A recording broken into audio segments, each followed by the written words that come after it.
Let me ask you something right now, and I need you to actually sit with this question before you answer it. Are you truly living, or are you just existing? Because there is a massive difference between the two, and most people go their entire lives without ever stopping long enough to notice which one they're doing. You wake up, you scroll, you go through the motions, you do what's expected of you, you come home tired, you tell yourself tomorrow will be different, and then tomorrow comes and it looks exactly like yesterday, and the day after that, and the month after that, and before you know it, years have passed and you're still standing in the same place, still carrying the same weight, still dreaming the same dreams you never actually chased. That's not living, that's surviving on autopilot. And deep down, a part of you already knows it. Here's what I need you to understand before anything else. The life you are imagining, the version of you that is healthier, sharper, more focused, more free, that version is not a fantasy. It is not reserved for someone luckier than you, someone more talented, someone born into better circumstances. That version of you is completely, entirely, devastatingly within reach, but it will not come to you. It never has for anyone. You have to build it, one day, one decision, one habit at a time. And that building starts right now. The reason most people never change isn't because they don't want to. Ask anyone on the street if they want a better life, and every single hand goes up. The desire is not the problem. The problem is that people keep waiting to feel ready. They're waiting for the right moment, the right mood, the right Monday, the right version of themselves to show up before they begin.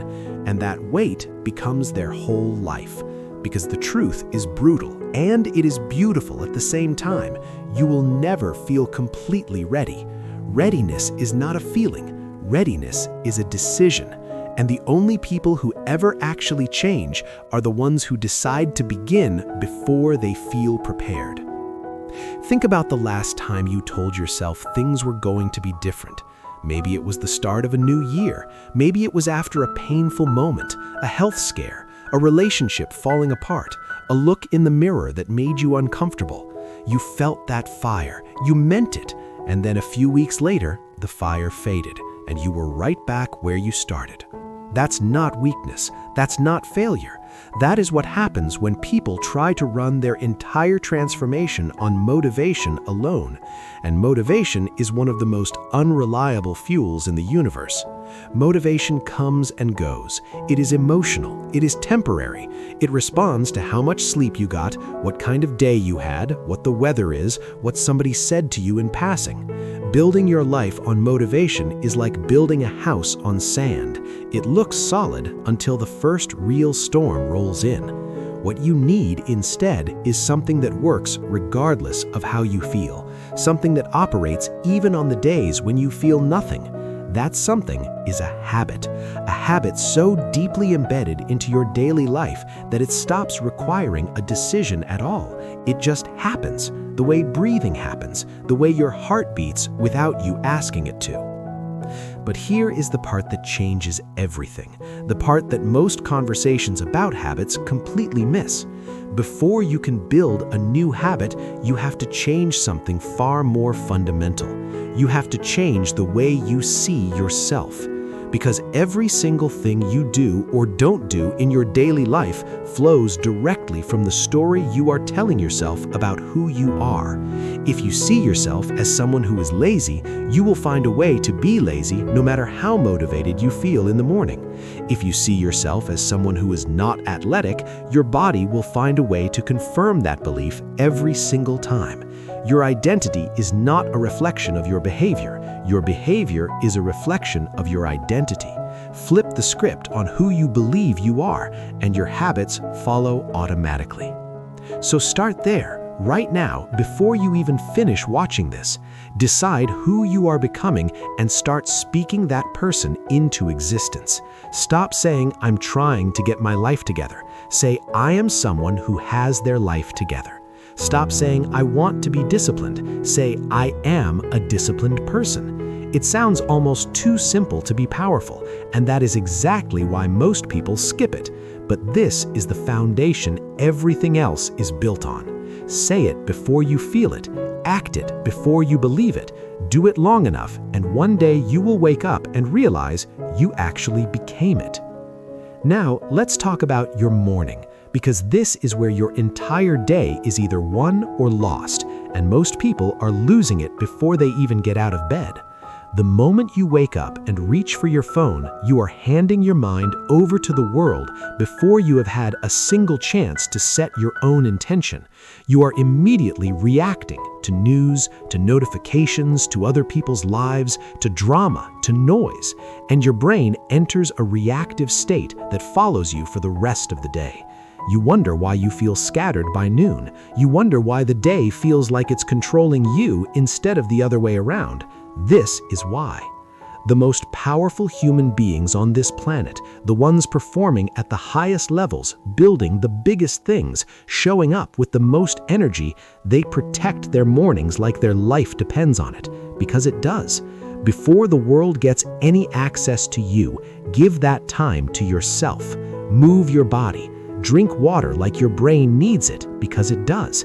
Sit in silence for just 5 minutes and breathe and set your intention for the day. Write down 3 things you are genuinely grateful for. Read something that elevates your thinking. These are not complicated. They are not time-consuming, but practiced consistently, they are absolutely life-altering. Win your morning and you build the momentum that carries everything else.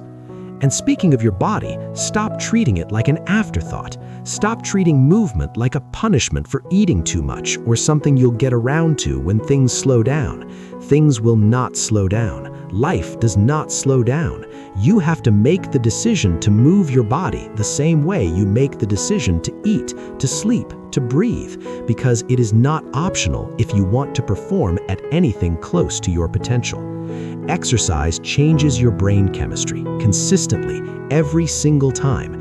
It produces compounds that fight anxiety, sharpen focus, regulate emotion, and fuel the kind of sustained motivation that doesn't evaporate by Tuesday. People spend thousands on supplements and hacks and programs trying to buy the exact thing they could get for free by going outside and moving for 30 minutes. Your body is the vehicle for your entire life.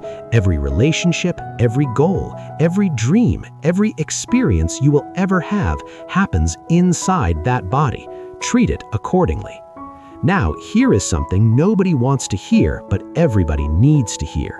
You need to look at what you are consuming, not just food, but everything. The content you scroll through, the conversations you have, the people you spend your time with, the thoughts you allow to live rent-free in your head. All of it is shaping you, whether you are aware of it or not. You are not just what you eat, you are what you watch, what you listen to, what you read, what you repeat to yourself in the quiet moments when nobody else can hear. Your environment is not neutral. It is either building you up or pulling you down. And most people have never stopped long enough to honestly audit which direction theirs is pulling. Look at the 5 people you spend the most time with. Are they challenging you? Are they pushing you to grow? Are they living in alignment with the kind of person you want to become?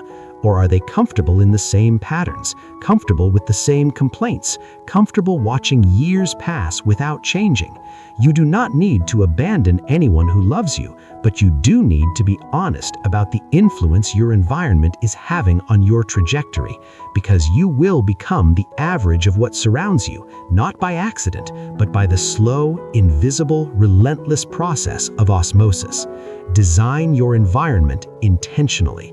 It is one of the highest leverage things you can do.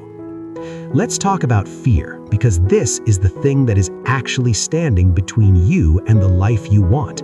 Not circumstances, not luck, not timing. Fear. The fear of failure, the fear of judgment, the fear of starting and not being good enough, the fear of trying and still not making it. And here's what I need you to understand about fear once and for all. It is not a stop sign. It is a compass.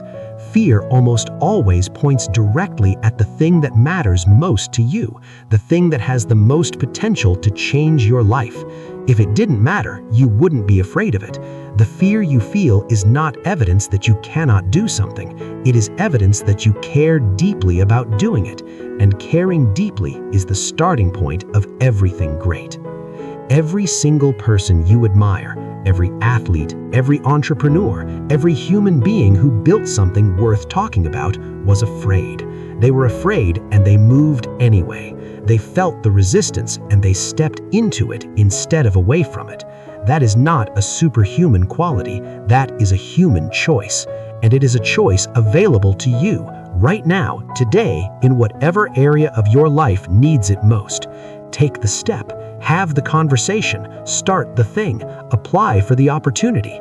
The confidence you are waiting to feel before you act, it doesn't come before the action, it comes because of it. You cannot think your way into courage, you have to